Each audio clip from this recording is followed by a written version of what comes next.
নদী খাল আমাদেরকে খুব একটা টানে না, কারণ এই নদী খালের সাথে আমরা খুবইভাবে পরিচিত। শুধু একটু পার্থক্য হলো এরা পরিচ্ছন্ন, আমরা পরিচ্ছন্ন না। বুড়িগঙ্গার দুই তীরে যদি সুন্দরভাবে সাজানো যেত, তাহলে আমরাও এই দানিউবকে ছাড়িয়ে যেতে পারতাম।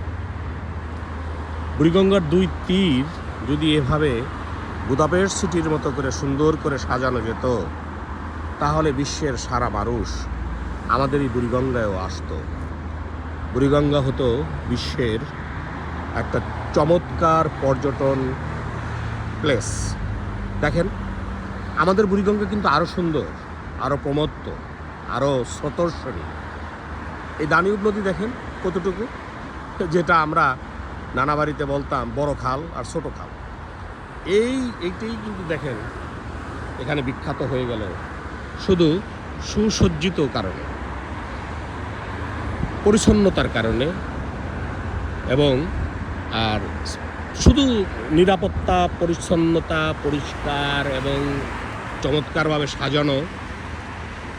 আমরাও মাঝে মাঝে যখন বুড়িগঙ্গাতে দেশে যখন 11টার সময় লঞ্চটা ছেড়ে যায়, ঠিক তখন কিন্তু বুড়িগঙ্গার দুই পারে প্রজ্বলিত আলো আমাদেরকেও কিন্তু খুব রোমাঞ্চিত করে।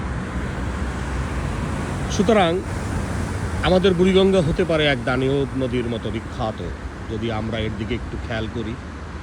পর্যটনরা মানুষ আসবে, অনেক মানুষ আসবে, সারা বিশ্বের মানুষ আসবে, দেশের মানুষ আসবে, কিন্তু সঠিক পরিকল্পনা এবং প্রণয়ন আমাদের সব কিছুই আছে। সারা বাংলাদেশটাই একটা পর্যটন হতে পারে।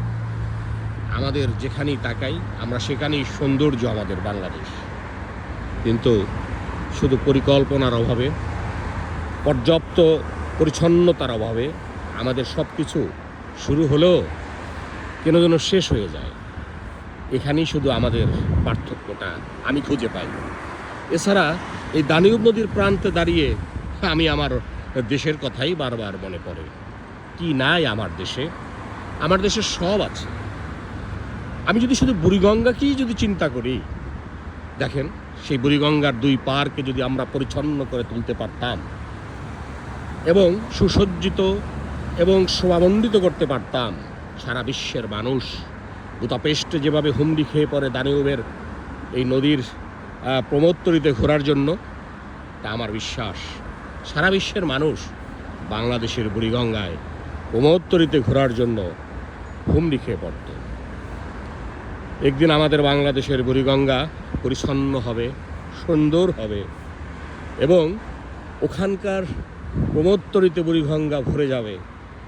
বুড়িগঙ্গার কালো পানি নীলাভ হবে। বুড়িগঙ্গা থেকে আমরা শুধু সৌন্দর্য উপভোগ করার সেই দিনের অপেক্ষায় রইলাম। আল্লাহ হাফেজ, আবার কথা হবে।